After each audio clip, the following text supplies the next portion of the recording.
حضرت داؤد طائی اور امام جعفر صادق کے درمیان ایک دن بحث ہو گئی. امام جعفر صادق فرمانے لگے یہ محبت کا ان کا رشتہ تھا آپس میں. حضرت داؤد طائی صوفی تھے اور امام جعفر صادق تو حضور کے نواسے ہیں نا جی, اور بڑا عقیدت کا رشتہ تھا آپس میں. ایک دن امام جعفر صادق کہنے لگے داؤد طائی میرے لیے دعا کر. تو آپ رو پڑے, کہنے لگے حضور میں نواسہ رسول کے لیے دعا کروں؟ آپ تو حضور کے نواسے ہیں, میں آپ کے لیے دعا کروں؟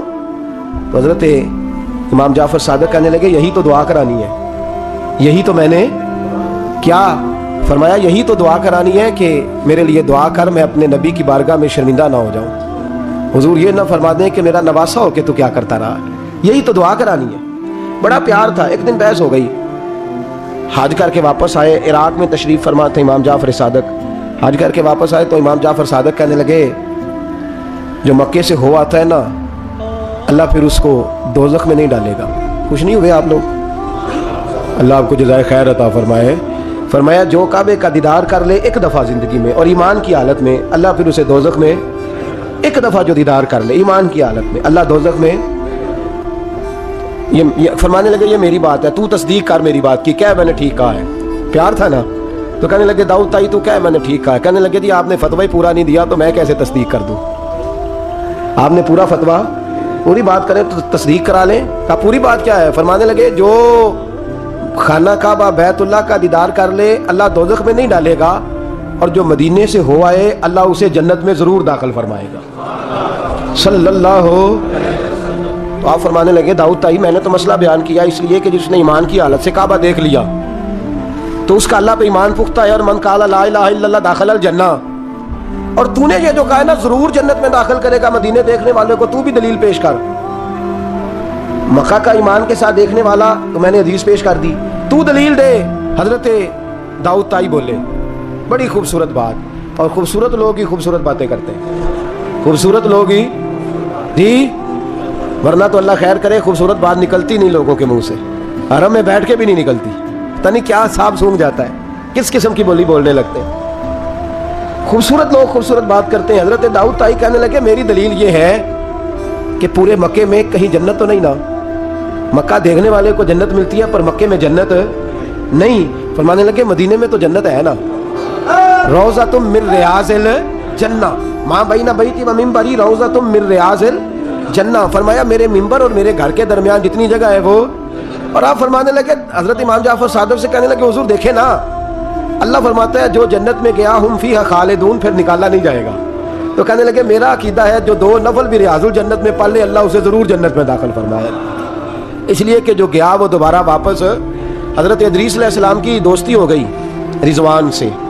رضوان جنت کے فرشتے کا نام ہے جس کے پاس چابی ہے جنت کی, دروازے پہ بیٹھے ہوتے ہیں, رضوان اس فرشتے کا نام ہے. تو حضرت ادریس کا یارانہ تھا, وہ ملنے آتے تھے جناب ادریس علیہ السلام کو. تو ایک دن حضرت ادریس کہنے لگے تو خود تو یہاں کی سیر کر جاتا ہے, مجھے کبھی کرائی نہیں. کہا آپ بھی کر لیں. تو فرشتہ آپ کو جنت دکھانے لے گیا. جنت میں جا کے تو کہنے لگا حضور چلے. فرمانے لگے کدھر؟ کہنے لگا واپس. فرمانے لگے میں نے جانا ہی نہیں. اس نے کہا کیوں؟ فرمانے لگے اللہ فرماتا ہے ہم فیہا خالدون, جو جنت میں آئے گا نکالا نہیں جائے گا. تو کیسے مجھے نکال سکتا ہے؟ کہنے لگے جناب آپ نے سیر کا کہا تھا. فرمایا سیر ہی ہے یہ, اس لیے کہ جنتی ساری عمر ہی سیر کریں گے, وہ سیر ہی کریں گے, سفر تو تھکا دیتا ہے بندے کو, یہ سیر ہی ہے. اب وہ فرشتے پریشان ہوئے تو رب کریم نے فرمایا وہ فرشتے تیرا اور اس کا یارانہ بھی میں نے لگوایا تھا, اور اس کو جنت کی سیر پر آنے کی خواہش بھی میں نے ہی پیدا کی تھی, اور تو کون ہوتا ہے میری بغیر اجازت دروازہ کھول سکے؟ بلوایا بھی میں نے ہی تھا, اور یہ جو میں نے کہا نا اڑ جا, یہ توفیق بھی میری ہوئی ہے. میری طلب بھی تو تیرے کرم کا صدقہ ہے. یہ پاؤں اٹھتے نہیں بلکہ یہ اٹھائے جاتے ہیں. تو جب بلا لیا ہے جنت میں داخل کرا لیا ہے, اور جنت بھی وہ والی جس کو میرے رسول پاک کے قدموں نے جنت بنایا ہے, وہ جنت جس کو ریاض الجنہ کا لفظ دیا ہے, حضور نے جنت جس کو بنایا ہے وہاں تک پہنچ جائے. یہ ہے ارض جنت, یہ طیبہ کی زمین ہے ارض جنت, پر زمین کس کی ہے؟ کیسا عجیب معاملہ ہے. یہ ہے ارض جنت, یہ طیبہ کی زمین ہے. جنت بھی یہیں, کیونکہ مالک جنت بھی یہیں ہے. جنت بھی یہیں, مالک جنت بھی یہیں. جنت بھی یہیں تو مالک جنت بھی. اور جتنا جنت کا اعلان میرے نبی نے فرمایا نا, سارا فرمایا ہی مدینے میں ہے. اور جنت بیچی ہے کئی دفعہ نبی پاک نے, کئی دفعہ فرمایا بیر روما کما خرید کے دو، مجھ سے جنت لے لو. حضرت عثمان نے کہا حضور میں خرید دیتا ہوں. کہا جنگ تبوک کے لیے سامان دو، مجھ سے جنت لے لو. حضور نے تو کئی دفعہ سیل لگائی ہے جنت کی. یہ ہے ارض جنت، یہ طیبہ کی زمین ہے، جنت بھی یہیں، مال کے جنت بھی یہیں ہے. کعبۃ اللہ. حضرت عبداللہ ابن مسعود رضی اللہ تعالیٰ عنہ فرماتے ہیں جس کو ایک تکلیف آئے نا کعبے میں، کتنی جی؟ ایک کدی تے آئی جاندی ہے نا. میرے ورگے ہمیشہ دے تھکے بندے، ایک آپ تکلیف تو بخار آ گیا، پیر میں درد ہونے لگ گیا، کوئی تکلیف تو آئی جاتی ہے. فرماتے ہیں ایک تکلیف اگر تجھے حرم مکہ میں آئی نا ایک، تو اللہ تیرے 80,000 سال کے گناہ معاف فرما دے. کتنے؟ 80 100 نہیں، میں نے سوچ سمجھ کے جملہ کہا ہے. 80 ایک تکلیف اگر تجھے، کہاں بولے نا یار، کتنی؟ ایک. گناہ کتنے معاف؟ یہ کس نے کہا ہے؟ حضرت عبداللہ ابن مسعود نے. وعدہ کس کا ہے؟ اللہ کا. وعدہ کس کا ہے؟ اگر مدینہ چلے جائیں تو میرے نبی پاک صلی اللہ علیہ وسلم کو پتا تھا لوگ میرے غلاموں کو دھکے بھی ماریں گے، مجنون اور پاگل بھی کہیں گے، ان کو بری نظروں سے بھی دیکھیں گے، کہیں گے یہ تو ہے ہی پاگل، بڑا کچھ ہوگا. واہ محبوب تیرے انداز میزبانی پہ قربان جائیں. کیسا بندوبست فرمایا، کیا انداز اختیار فرمایا. فرمایا تم میں سے جو کوئی مدینے آیا وہ میرا مہمان ہے. کوئی مدینے مکے میں ایک تکلیف پہنچی تو 80,000 سال کے، اور یہاں مدینے میں واہ کیا جود و کرم ہے شاہ بطحہ تیرا. واہ دیکھیں اعلیٰ لفظ کیا کہتے ہیں، واہ کیا جود و کرم ہے شاہ بطحہ تیرا، نہیں سنتا ہی نہیں. نہیں دیکھیں ترکیب اعلیٰ حضرت کی، ایسے جملے درد ہو تو نکل، نہیں سنتا ہی نہیں مانگنے والا تیرا. اور کہتے ہیں تیرے قدموں میں رہوں غیر کی ٹھوکر پہ نہ ڈال، جھڑکیاں کھاؤں کہاں چھوڑ کے صدقہ تیرا. اور تیرے قدموں میں جو ہے غیر کا منہ کیا دیکھیں، پھر کون نظروں پہ چڑھے دیکھ کے طلبہ تیرا. دیکھ کے جلوہ نہیں. اعلیٰ حضرت کا انداز کوئی اعلیٰ مزاج لوگ ہی سمجھتے ہیں، جلوہ نہیں جی. کہتے ہیں جس نے میرے مصطفیٰ کے قدم کا تلوہ دیکھ لیا اس کی نظر پہ کوئی نہیں چڑھتا، تو جس نے جلوہ دیکھ لیا صلی اللہ ہو. کون نظروں پہ چڑھے دیکھ کے طلبہ تیرا، قدم دیکھ لے تو نظر پہ کوئی نہیں چڑھتا، تو جو سیدنا صدیق اکبر کی طرح مولا علی کی طرح جلوہ ہی دیکھ لے. اب میری نگاہوں میں جچتا نہیں کوئی، جیسے میرے محبوب ہیں ایسے میرے رسول کریم صلی اللہ علیہ وسلم نے فرمایا جو حرم مدینہ میں آئے اور اسے کوئی تکلیف پہنچے، اس پر کوئی آزمائش آئے، اسے پریشان کیا جائے، اسے یہاں کوئی دکھ پہنچے، تو میرے حبیب نے فرمایا وہ میرا مہمان ہے، وہ صبر کرے. یا رسول اللہ کیا ملے گا؟ فرمایا تم مدینے کی تکلیفوں پہ صبر کرنا، میں قیامت کے دن اللہ کی بارگاہ میں تمہاری سفارش کروں گا، میں رب کی بارگاہ میں تمہاری سفارش کروں گا. مکہ مکرمہ میں تکلیف پہنچی تو گناہ معاف ہے، اور یہاں تکلیف پہنچی تو حضور کی سفارش. اور پھر دیکھیے نیکی کا انداز دیکھیے، مکہ مکرمہ میں کوئی ایک نیکی کرے تو 1,00,000 کا ثواب ہے. ایک نماز پڑھو تو کتنے کا؟ ہم نے کبھی سوچا بھی نہیں ہوگا کہ 1,00,000 نفل پڑھیں گے. ایک طواف کرو تو کتنے طواف کا ثواب؟ ایک بار ایک دفعہ سبحان اللہ پڑھو تو کتنی کا ثواب ہوا؟ 1,00,000 کا ثواب. اور اگر کوئی حج کرنے جائے تو ثواب ڈبل ہو جاتا ہے. اور اگر کوئی رمضان شریف کے مہینے میں جائے تو 1,00,000 کو 70,000 سے ضرب دینی پڑ جاتی ہے. 1,00,000 کو اگر رمضان شریف میں جائے تو یہاں آپ کیلکولیٹر نہ نکال لیجئے گا، اگلی تقریر نہ رہ جائے. 70 کو 1,00,000 سے ضرب دینی پڑتی ہے. یہ نیکیاں ہیں جو اللہ پاک حرم مکہ میں جانے والے کو عطا فرماتا ہے. میری سمجھ میں صرف اتنی بات آتی ہے کہ وہ جو امتیں کرتی رہی ہیں نا 1,000 سال عبادت، 1,000 سال انہوں نے عبادت کی ہے، تو امت مسلمہ کو اللہ نے درجہ تو اونچا ہی دینا ہے نا. کنتم خیر امت جو درجہ چونکہ اونچا دینا ہے، تو اللہ پاک نے یہ بہانے بنا دیے ہیں. شب قدر ہے، شب برات ہے، یہ اللہ پاک نے بہانے بنا دیے ہیں. مالک کریم نے یہ بہانے بنائے ہیں. فرمایا تم بھی شب برات میں شب قدر میں مسجد آ جاؤ، یا اللہ تمہیں موقع دے تو حرم مکہ اور مدینہ آ جاؤ، میں تمہاری ایک نیکی پر اتنا زیادہ ثواب دوں گا کہ تم پچھلی امتوں سے آگے نکل جاؤ گے.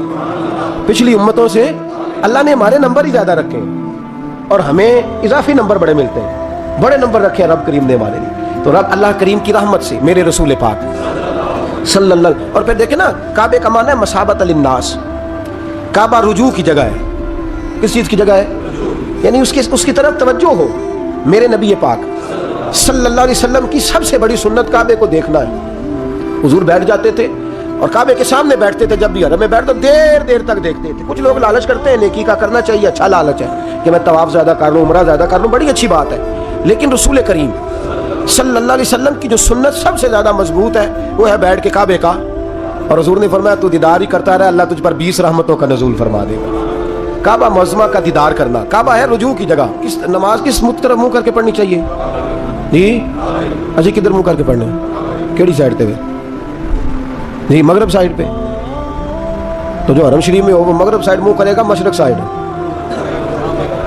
فَإِنَّمَا تَوَلُّوا فَثَمَّ وَجْهُ اللَّهِ، اللہ فرماتا ہے جدھر مرضی منہ کر لے اللہ کی رحمت ادھر ہی ہے۔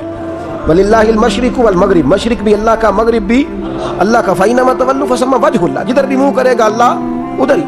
چاروں جانب دنیا کا رجحان کعبے کی جانب ہے، اور یہ جو ہمارا دل کھینچا چلا جاتا ہے نا کعبے کی جانب، کھینچا چلا جاتا ہے، اس کی وجہ یہ ہے کہ نماز اللہ کی اور منہ طرف نماز کس کی؟ منہ طرف۔ تو ساری زندگی کہتے رہے تو پھر طبیعت تو کھینچے گی نا، کعبے کی طرف کھینچے گی۔ میرے محبوب کریم صلی اللہ علیہ وسلم کے لفظ بڑے حسین ہیں۔ محبوب کریم صلی اللہ علیہ وسلم نے فرمایا تو حج اور عمرہ کرنے آئے تو یہ نہ سمجھ میں حاجی یا معتمر ہوں، الحاج والمعتمر وفد اللہ، حج عمرہ کرنے والا اللہ کی جماعت ہے۔ یہ کس کا گروپ ہے؟ یہ کس کا گروہ ہے؟ اللہ، یہ اللہ کا گروہ ہے۔ اللہ ان کی میزبانی فرماتا ہے، اللہ ان کو انعامات سے نوازتا ہے۔ رب کریم اپنے گھر بلاتا ہی اس کو ہے جس کو اللہ نے درگزر کرنا ہو، جس کو اللہ نے معاف کرنا ہو، جس کو اللہ نے بخش دینا ہو۔ بڑے اور پھر میاں صاحب رحمۃ اللہ علیہ کا ایک شعر تھا، میں ذرا پریکٹیکل دیکھتا ہوں چیزوں کو، کوشش کرتا ہوں کہ دیکھا جائے تھوڑا سا۔ نوجوان نسل ہماری تھوڑی سی کہتی ہے ہمیں عقلی طور پہ بھی سمجھاؤ، تو میں فیلڈ کا آدمی ہوں تو تھوڑا تھوڑا مجھے پالنا پڑتا ہے، سوالوں کے جواب دینے ہوتے ہیں، تو میں ہر چیز کو اس کے اصل نقطہ نظر سے دیکھتا ہوں۔ تو میاں صاحب کا ایک فکرہ تھا، دوسرے والے کی تو سمجھ آتی تھی، پہلے والے کی نہیں آتی تھی، مشہور بڑا تھا، رحمت دا دریا الہی، آتا ہے نا آپ سب کو، مینوں نہ سناؤ تو بکری گل ہے، ویسے آتا ہے رحمت کا دریا الہی جے ایک قطرہ، وہ جے ایک قطرے والی تو سمجھ میں بات آتی تھی، لیکن وہ جو ہر دم وگدا ہے وہ ظاہری آنکھوں سے نظر، کئی دفعہ ہمیں نظر صاحب نظر لوگوں کو آتا ہے، باطن میں تو نظر آتا ہے، محسوس ہوتا ہے، لیکن ظاہر نظر یہ کسی نے دیکھنا ہو تو مکے مدینے جا کے نظر آتا ہے۔ رحمت دا دریا الہی،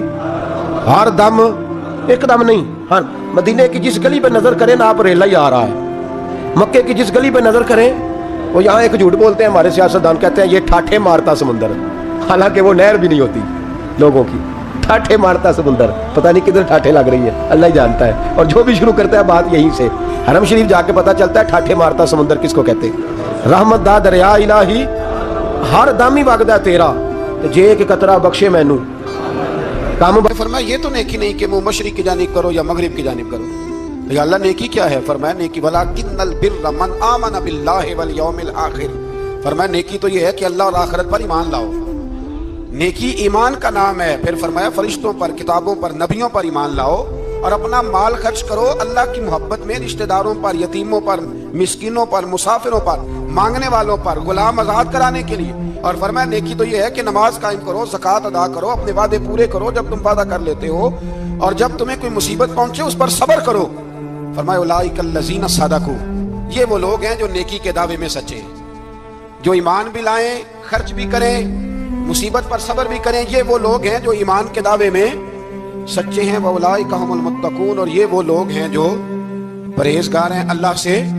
آگے یہ آیت جس میں اللہ نے قصاص کا حکم دیا ہے، بدلہ لینے کا، یہ حکم اسٹیٹ کے لیے ہے، حکمرانوں کے لیے۔ فرمایا کہ جب کوئی شخص کسی کے ساتھ کوئی ظلم کرے تو پھر اس کا بدلہ لو۔ تو کس طرح بدلہ لینا ہے؟ فرمایا الحر بالحر والعبد بالعبد والانثى بالانثى، آزاد کے بدلے آزاد، غلام کے بدلے غلام، عورت کے بدلے عورت۔ ہاں اگر کوئی وارث معاف کر دے تو بات الگ ہے، ورنہ بدلہ لو۔ اور قرآن مجید نے یہاں ارشاد فرمایا کہ اگر تم بدلہ لو گے تو زندگی ملے گی، تمہیں زندگی ملے گی۔ اگر حکمران مجرموں کو سزا دیں گے تو باقی لوگوں کی زندگی محفوظ رہے گی، بچے گی۔ حکم دیا گیا یہاں کہ بدلہ لیا جائے۔ پھر جب ہم 6 سے 7ویں رکوع کی طرف چلتے ہیں تو اس میں اللہ نے روزے کا حکم دیا، رمضان کی فضیلت بیان کی، اور ارشاد فرمایا گیا کہ جو روزہ نہ رکھ سکے وہ فدیۃ طعام مسکین، جو تو مریض ہو، بیمار ہو، وہ تو اتنے روزے جو ہے وہ اگلے دنوں میں رکھ لے۔ اور آگے جا کے یہ بھی بتایا گیا کہ جو زیادہ ہی بیمار ہو پھر وہ ایک مسکین کا فدیہ دے دے، کھانا دے دے۔ پھر اسی آیت کریمہ میں رب کریم نے فرمایا اگر تم مجھ سے دعا مانگو گے اسی رکوع میں تو فرمایا میں تمہاری دعاؤں کو بھی ضرور قبول کروں گا۔ پھر اسی میں بتایا گیا کہ رات کے وقت تمہیں کھانے کی بھی اجازت ہے اور عمل زوجیت کی بھی تمہیں اجازت دی جاتی ہے۔ اسی طریقے سے پھر آگے اللہ تبارک و تعالیٰ نے حج کے مہینوں کے بارے میں علامتیں ارشاد فرمائیں اور مسائل حج کچھ آگے جا کے بیان کیا. اور ایک اور غلط رسم لوگ رسمیں بنا لیتے ہیں نا, ایک اور رسم تھی کہ یہودی اور عیسائی جب حج کرتے تھے نا, احرام باندھ لیتے تھے, پھر دروازے سے گھر میں داخل نہیں ہوتے تھے, اوپر سے چھلانگ لگا کے کہ اب ہم پاک ہو گئے. تو دروازہ چونکہ گناہگار ہے, اس کے بیچ سے گناہگار آتے جاتے رہے ہیں, لہذا دروازے سے نہیں گزرتے تھے. تو اللہ کریم نے فرمایا یہ کوئی نیکی نہیں, یہ کوئی طریقہ نہیں کہ تم دروازوں سے نہ گزرو. وَلَٰكِنَّ الْبِرَّ مَنِ اتَّقَىٰ, دروازے کے اوپر سے چھلانگ لگانا نیکی نہیں, بلکہ نیکی تو یہ ہے کہ اللہ سے ڈرنا شروع کرو. حج کے بعد پاک صاف ہو جاؤ, ڈرنا شروع کرو, یہ اصل میں نیکی ہے. تو پھر اللہ تبارک و تعالیٰ نے حج کے مسائل کافی تفصیل کے ساتھ, چونکہ وہ فقہی مسائل ہیں اور پوری اس کی جزیات ہیں, لہذا وہ ایک نشست میں کرنے کی بات نہیں. تو رب کریم نے وہاں مشعر حرام کا بھی ذکر فرمایا اور ان سب چیزوں کی طرف نشاندہی فرمائی جن پر توجہ کرنا امت مسلمہ کے لیے بڑا ہی ضروری ہے. پھر آگے 8ویں رکوع تک یہ باتیں مختلف انداز میں چلتی رہی. پھر 9ویں سے 10ویں رکوع میں ایک بات رب کریم نے یہ ارشاد فرمائی کہ میں نے کافروں کی نظر میں نا, جب انہوں نے میری نافرمانی کی ہے, میرے کلمہ نہیں پڑھا, میرے محبوب کو نہیں مانا, قرآن مجید کو نہیں مانا, تو فرمایا میں نے دنیا کی زندگی ان کے سامنے مزین کر دی. یہ بڑی سمجھنے والی بات. فرمایا زُيِّنَ لِلَّذِينَ كَفَرُوا, وہ جنہوں نے کفر کیا تھا نا, ان کے لیے زینت دے دی کسے؟ حیات الدنیا, دنیا کی زندگی کو اللہ نے نا ان کے لیے حسین کر دی. انہیں بڑے اچھے لگتے ہیں, یہ میری جائیداد ہے, یہ میرا باغ ہے, او میری حویلی ہے, یہ سارے میرے جناب بنگلے. فرمایا یہ چیزیں ہم نے کافروں کی نظر میں پھر پیاری کر دی. سمجھیے گا بات, یہ کافر کا طریقہ ہے کہ وہ دنیا داری کا مال دیکھتا ہے تو اس کی آنکھیں کھل جاتی ہیں, بڑا راضی ہوتا ہے. مومن کا یہ طریقہ, مومن کس بات پہ راضی ہوتا ہے؟ اللہ تبارک و تعالیٰ کی رضا پہ مومن راضی ہوتا ہے. اس چیز کو اللہ کریم نے یہاں بیان فرمایا. پھر اس سے آگے جو حرمت والے مہینے ہیں ان مہینوں کا ذکر کیا گیا. پھر اللہ تبارک و تعالیٰ نے جوے اور شراب کو حرام قرار دیا. 219 نمبر آیت ہے, اسی رکوع میں اللہ تبارک و تعالیٰ نے اس کا بھی تذکرہ فرمایا. یہ تفصیل کے ساتھ تذکرے جاری رہے. پھر اسی طرح عورتوں کے جو حیض و نفاس کے مسائل ہیں ان کو بھی اللہ تبارک و تعالیٰ نے اسی پارے کے اندر بیان فرمایا. کچھ طلاق کے مسائل بھی اللہ کریم نے اسی پارے 9ویں رکوع سے آگے جا کے ان ساری چیزوں کو اللہ کریم نے بیان فرمایا. پھر یہ بھی ارشاد فرمایا حیض و نفاس مسائل اور طلاق, ان ساری چیزوں کو بیان کرنے کے بعد فرمایا کہ ان کے مسائل گویا سیکھ لو, اس پر عمل کرو. اور فرمایا تلک حدود اللہ, یہ اللہ کی حدیں ہیں. فلا تعتدوها, اللہ کی حدوں سے آگے نہ گزرنا, یہ وہ باؤنڈری ہے جو اللہ نے بنائی ہے, یہ حکم وہ ہیں جو رب نے دیے ہیں, تو ان سے آگے نہ جانا. تو بھی تفصیل ان ساری چیزوں کا یہاں بیان فرمایا گیا. اور وہ مسائل جو بڑی تیزی سے لوگ الجھا دیتے ہیں ان کا بھی اللہ کریم نے یہاں ذکر فرمایا. بیچ میں کچھ آیات ایسی ہیں جو زیادہ توجہ کے قابل ہیں اور ہماری روزمرہ کی زندگی میں ہمیں ان کی بڑی اشد ضرورت ہے, جو اگرچہ مسائل فقہ تو نہیں لیکن ضرورت کے لحاظ سے, روزمرہ کے اخلاقی رویوں کے لحاظ سے اس کی بڑی ضرورت ہے. ان چند آیات کا بھی ہم نے انتخاب کیا, انشاءاللہ اس پر بھی کچھ بات کرتا ہوں. اس پارے کے آخر میں نا اللہ کریم نے ایک واقعہ بیان فرمایا. اس میں اللہ تبارک و تعالیٰ نے نا بنی اسرائیل کا ایک واقعہ بڑی تفصیل کے ساتھ, اور وہ اس پارے کے اختتام پر عقیدے کے لحاظ سے, نظریے کے لحاظ سے, سمجھنے کے لحاظ سے بڑی اہم چیز ہے, اس پر ضرور غور فرمائیں. وہ یہ ہوا کہ بنی اسرائیل کے اندر ہمیشہ ایسے ہوتا تھا کہ اللہ تبارک و تعالیٰ ایک پیغمبر اور ایک بادشاہ, بنی اسرائیل کے اندر ہمیشہ نبی اور بادشاہ موجود رہتے تھے. ایک وقت ایسا آیا کہ بنی اسرائیل میں کوئی نبی نہیں تھے, اور بنی اسرائیل کا جو اپنا علاقہ تھا نا وہ ملک شام ہے. تو قوم عمالقہ ایک قوم تھی اور بڑے سخت گیر لوگ تھے. انہوں نے بنی اسرائیل والوں کے ساتھ لڑائی کی, جہاد کیا اور انہیں ان کے علاقے سے نکال دیا. اور کچھ حضرت یوسف علیہ السلام کے زمانے میں ویسے بھی ایک بہت بڑی تعداد جا کے مصر میں آباد ہو گئی تھی. اب یہ ہوا کہ ان کے پاس کوئی بادشاہ نہیں ہے, یہ بار بار دعا کرتے ہیں, التجا کرتے ہیں. تو اللہ تعالیٰ نے ایک پیغمبر انہیں عطا کیے جن کے مختلف نام کتابوں میں ہیں. صدر الافاضل رحمۃ اللہ علیہ نے تفسیر خزائن العرفان کے اندر ان کا نام حضرت شمویل علیہ السلام لکھا ہے. حضرت شمویل علیہ السلام کو اللہ تعالیٰ نے نبوت عطا فرمائی, اور جب حضرت شمویل علیہ السلام اللہ کے نبی ہوئے, بنی اسرائیل والوں کو یقین آیا کہ اللہ نے الحمدللہ ہمیں ایک نبی کے جھنڈے تلے جمع کر دیا ہے, تو پھر انہوں نے کہا کہ آپ ہمارے سامنے ایک بادشاہ بھی مقرر کریں تاکہ ہم اس کی سرپرستی میں جہاد کریں. جب انہوں نے یہ بات کی تو اللہ تبارک و تعالیٰ نے حضرت شمویل علیہ السلام کے ذمے لگایا. تو ایک اس زمانے میں اللہ کے نیک بندے تھے جناب طالوت علیہ السلام ان کا نام تھا. تو حضرت شمیل علیہ السلام نے انہیں کہا کہ اللہ کریم نے نا تمہارا بادشاہ طالوت کو بنایا ہے. ان کا نام بھی قرآن مجید نے ذکر فرمایا ہے. تو بنی اسرائیل کے لوگ کہنے لگے یہ تو غریب آدمی ہے, وہ بکریاں چرایا کرتے تھے لیکن علم میں بڑے پختہ تھے, وجود میں بڑے طاقتور تھے.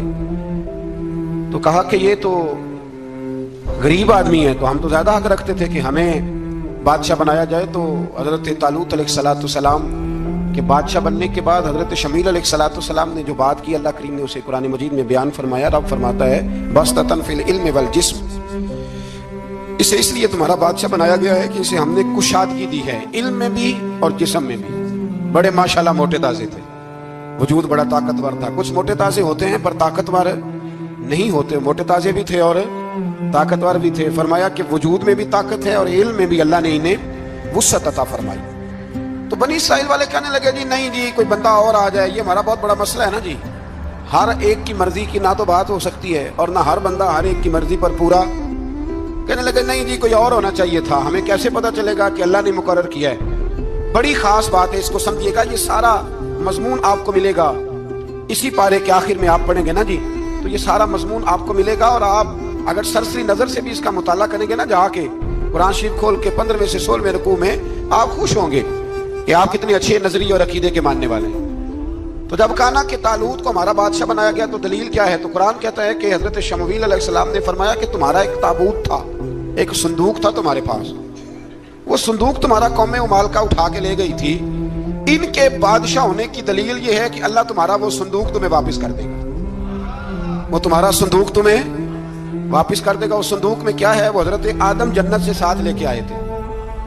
اس میں تھا کیا, تو قرآن مجید کہتا ہے کہ اس کے اندر نا حضرت ہارون علیہ السلام اور حضرت موسیٰ علیہ السلام کے تبرکات تھے. تبرکات.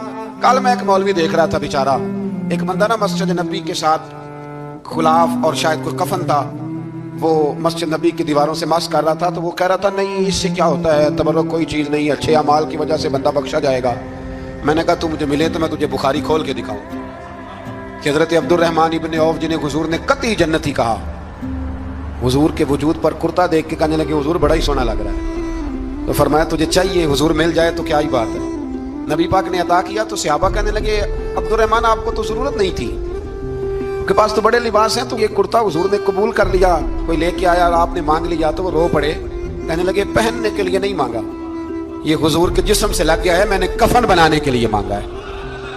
تو کہتا ہے حضور کے تبرک میں خیر کوئی نہیں. اور آپ یقین کریں ان لوگوں پہ حیرانگی ہے, ہم نے بھی مرنا ہے نا جی, بڑی جلدی قبر میں جانا ہے, وقت کا کچھ پتہ نہیں, لیکن اتنے اندھے ہو کر لوگ چیزوں کو دیکھتے ہیں اور اس تیزی کے ساتھ گمراہی پھیلاتے ہیں. مجھے باقاعدہ کسی نے ویڈیو بھیجی اور کہنے لگا یہ دیکھیں کتنی اچھی بات کر رہا ہے, لوگوں کو سمجھائیں. تو میں نے کہا نہیں اس کو سمجھانے کی ضرورت ہے. اور میں نے اس کو دیکھا ہے, وہ جو لال رومال والا, میں نے دیکھا ہے وہ ڈھونڈ ڈھونڈ کے جاہلوں کو پکڑتا ہے, تلاش کرتا ہے, اور اگر کوئی مل جائے بات بتانے والا تو پھر وہ خود پکڑا جاتا ہے, اور کئی دفعہ پکڑا گیا تو نکل گیا ہے. اللہ تعالیٰ ہمیں سمجھنے کی توفیق دے, ہم سیانے ہو جائیں تو یہ دور دور تک نظر نہیں آئیں گے انشاءاللہ. تو وہ تابوت آئے گا, بنی اسرائیل والوں سے کہا تابوت میں کیا تھا سن لو, اور یہ قرآن مجید ہے. آج میری ماننا یہ 15ویں سے 16واں رکوع ضرور ہی پڑھنا کہ وہ آخر تابوت میں کیا تھا, کھولنا ذرا. قرآن مجید کہتا ہے کہ حضرت موسیٰ علیہ السلام اور حضرت ہارون کے تبرک تھے. تو تبرک کیا تھے, تمام مفسرین نے لکھا ہے کہ حضرت موسیٰ کا ایک کرتا تھا, ایک ڈنڈا تھا, جوتے تھے, اور جناب ہارون علیہ السلام کا امامہ شریف تھا, اور تورات کی کچھ تختیاں تھیں. تو اس کا فائدہ کیا تھا, اس تابوت کا فائدہ یہ تھا کہ بنی اسرائیل والے جب اپنے دشمنوں سے لڑتے تھے تابوت سامنے رکھ کے دعا مانگتے تھے, اللہ انہیں کامیابی عطا کر دیتا تھا. تو قوم مالکوں کو بھی پتہ چل گیا کہ صندوق میں کچھ ہے جس کی وجہ سے یہ کامیاب ہو جاتے. وہ صندوق اٹھا کے لے گئے. اب ان کی کم بختی یہ, کم نصیبی یہ کہ انہوں نے جا کے اسے روڑی پہ پھینک دیا. جب روڑی پہ پھینکا تو ان کے اندر بیماریاں آ گئیں, وبائیں پھوٹ پڑی, مرنے لگے, وجود پھولنے لگا. پھر ان کے دلوں میں بات آئی کہ یہ ہم نے اس صندوق کی بے ادبی کی ہے. صندوق میں کیا ہے, تبرکات. ہمیں کہتے ہیں جی نالین کا نقشہ کیوں لگایا ہے, تمہارے تو بزرگوں کا عقیدہ ہے سر پہ رکھنے کو مل جائے اگر نقش نالے پاک حضور تو پھر کہیں گے کہ ہاں تاجدار ہم بھی ہیں.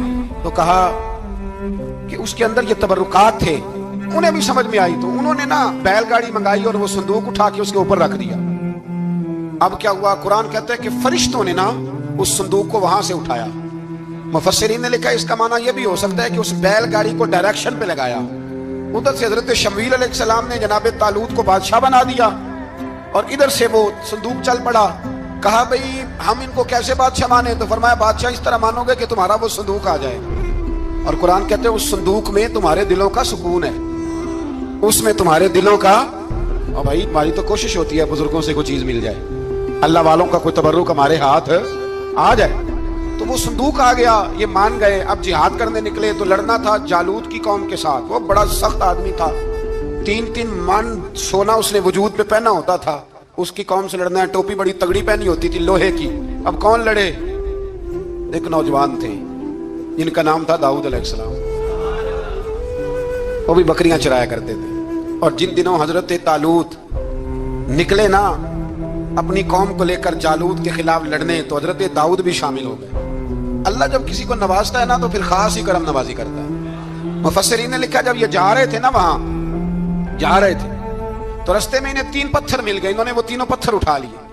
اس زمانے میں پتھر پھینکنے کے لیے چھوٹی چھوٹی لوگوں کے پاس چیزیں ہوا کرتی تھی. اس کو کوپھن بھی لوگ کہتے تھے, منجنیق اس کو سامنے رکھ کے پھر بنائی گئی.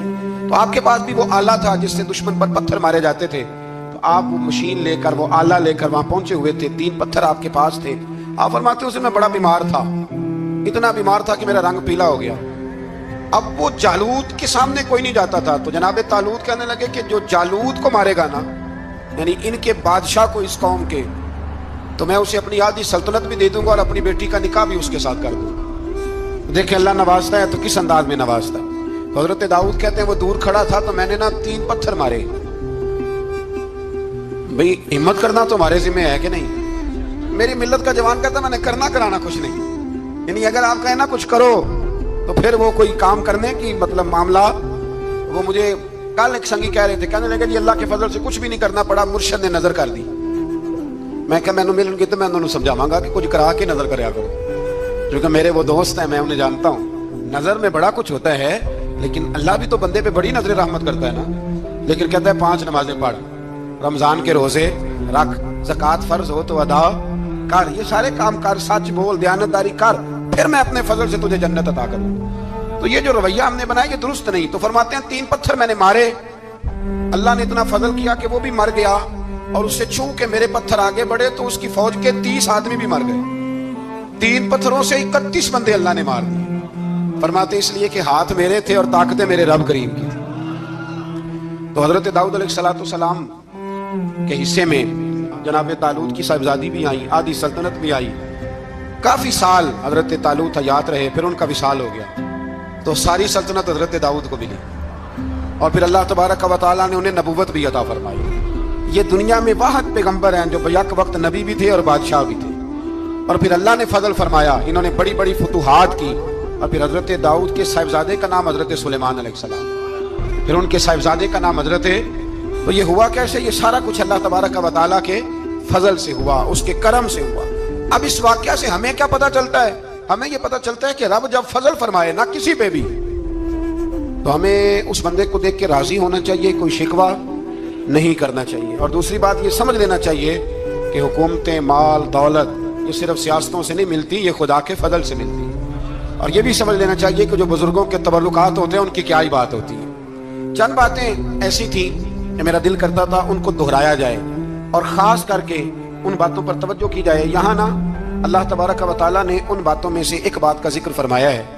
یہاں 207 نمبر جو آیت ہے نا اسی پارے کی, اس میں اللہ کریم نے فرمایا کچھ لوگ ایسے ہیں جو اپنی جانیں ہی اللہ کے حوالے کر دیتے ہیں. زندگی کا مقصد دین ہوتا ہے, لٹا دیتے ہیں. یہ نازل کب ہوئی؟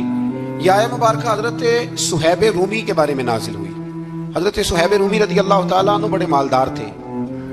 مکے سے جب چلے نا تو سارا مال مکے میں چھوڑ دیا, اس لیے کہ اللہ کے رسول مدینے چلے گئے. فرماتے ہیں پھر میں نے مال و دولت کی پرواہ نہیں کی, پھر میں نے یہ سوچا کہ میں نے اپنے حبیب کے پاس طیبہ کے لیے جب نکلا تو کفار نے, قریش مکہ نے روکا, ہم نہیں جانے دیں گے. حضرت صہیب رومی فرمانے لگے بھی سنو, میں کمزور نہیں, میں طاقتور آدمی ہوں, اور تم میں سے کوئی ایسا مائی کا لال نہیں جو تیر چلانے میں مجھ سے زیادہ سیانا ہو, تلوار چلانے میں مجھ سے زیادہ عقل مند ہو. جانا مدینے میں نے ہے. اب یہ ہے کہ تم بتاؤ میرے ساتھ تیروں تلواروں سے لڑو گے یا میں تمہیں ایک سودا بتاؤں گا, سودا کرو گے؟